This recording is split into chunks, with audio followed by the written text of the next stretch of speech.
భక్తితో మొక్కి ఆనందంతో ఎలుకను ఎక్కి ఇంట బయట పూజలు పొందగా ఈశ్వర పుత్రుడు వచ్చిండు. ఉండ్రాళ్ళు సిద్ధం చేద్దాం, ఊరందరినీ ఆహ్వానిద్దాం, ఋషులు మునులు సంతసించగా ఎదలో గణపతి పూజలు చేద్దాం. ఏనుగు తలతో వచ్చిండు, ఐశ్వర్యం మనకిచ్చిండు, ఒంటి కాలితో నాట్యం చేస్తూ ఓహో గణేశ రారాయణగా ఔరాయంటూ చూడంగా అంబ పార్వతితో వచ్చిండు, అహంకారమణి చేసిండు.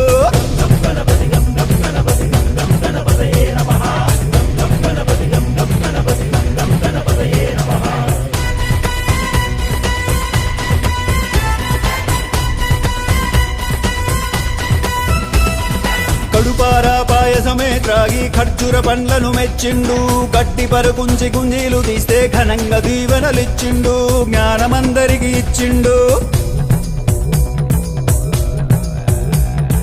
చవితి నుండి 9 రాత్రులు చక్రం ఎత్తి అర్చన చేద్దాం, జన్మ జన్మల పుణ్యఫలంతో ఝంకారంతో గానం చేద్దాం. టక్కరిగాళ్లను మట్టు పెట్టి ఠమ్ ఠమ్ అని గంటలు మోగిద్దాం, తప్పుల తప్పుడు ఆగకుండా ఠమ్ ఠమ్ అని బాజా ప్రోగిద్దాం, రుణమున గెలుపును సాధిద్దాం.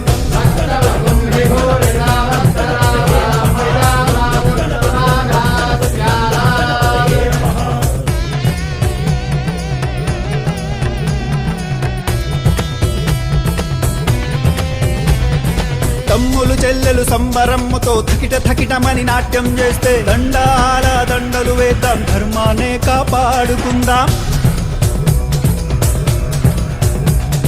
నచ్చి మెచ్చిన గణపయ్య పరుగు పరుగున వచ్చనయ్యా, ఫలములు మెండుగా ఇచ్చునయా, బండెక్కించి ఊరేగిస్తే భవబంధాలు తొలగినయా. మనసారా గణపతిని వేళంగా యమ బాధలుగా పెనుచూడంగా, రమ్మంటూ గొంతెత్తి పాడరా లంబోదరలకు మిగరా.